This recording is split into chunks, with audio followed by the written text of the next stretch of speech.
Real Madrid pushed big money into the left-back market this summer, and in the space of 2 matches that investment looks like it may already be paying off. Alvaro Carreras returned to the Bernabeu after a Euros 50 million move from Benfica, and the early returns are impossible to ignore. He's played every minute so far, he's been integral to how Real build from the back, and his ball retention and forward passing have immediately changed how opponents must defend the left flank. The backdrop is important.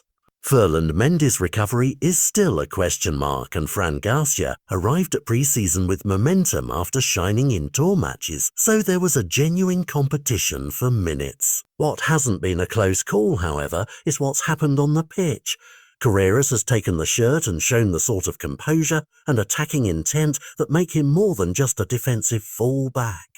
He's a playmaker from deep. From game one, he's been a consistent outlet. Alongside the centre-backs he's helped start sequences, has completed an unusually high number of passes for his position, and ranks near the top of the squad for passes into the final third. That mix of accuracy and progressive passing is gold for a coach like Xabi Alonso, who wants controlled possession and purposeful forward movement.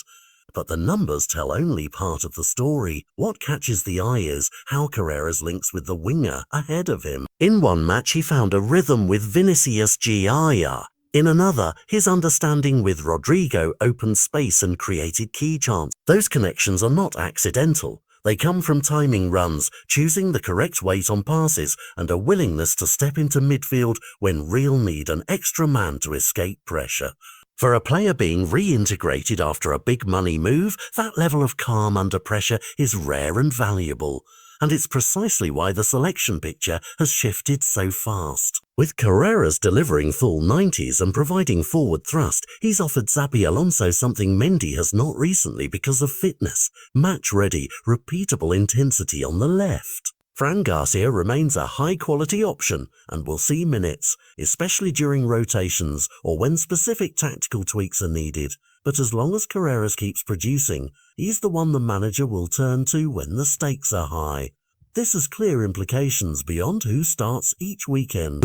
When a club invests heavily in a single player and that player repays the faith immediately, it reduces pressure on the transfer market, clarifies rotation plans, and forces other squad members to either adapt or accept a secondary role. It also gives Alonso a more predictable building block for his system, a left-back who can both protect the backline and accelerate attacks through accurate progressive passing.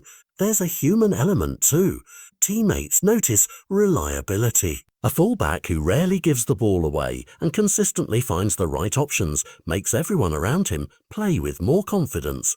That intangible effect lifts midfield transition and reduces the number of risky recoveries the centre-backs must make. Real's coaching staff will still manage minutes carefully. Mendy's return and Garcia's form mean nobody is permanently sidelined.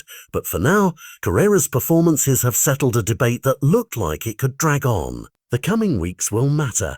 Opponents will study him, plan overloads down that side, and test whether his defensive positioning can hold up against different tactical pressures. If Carreras weathers that scrutiny and keeps producing the same level of passing accuracy and forward intent, then this summer's big signing will be more than an expensive headline. He'll be the cornerstone of Real Madrid's left flank. And that, for a club always balancing legacy and immediate results, is precisely the kind of payoff they hope a Euros 50 million gamble will bring.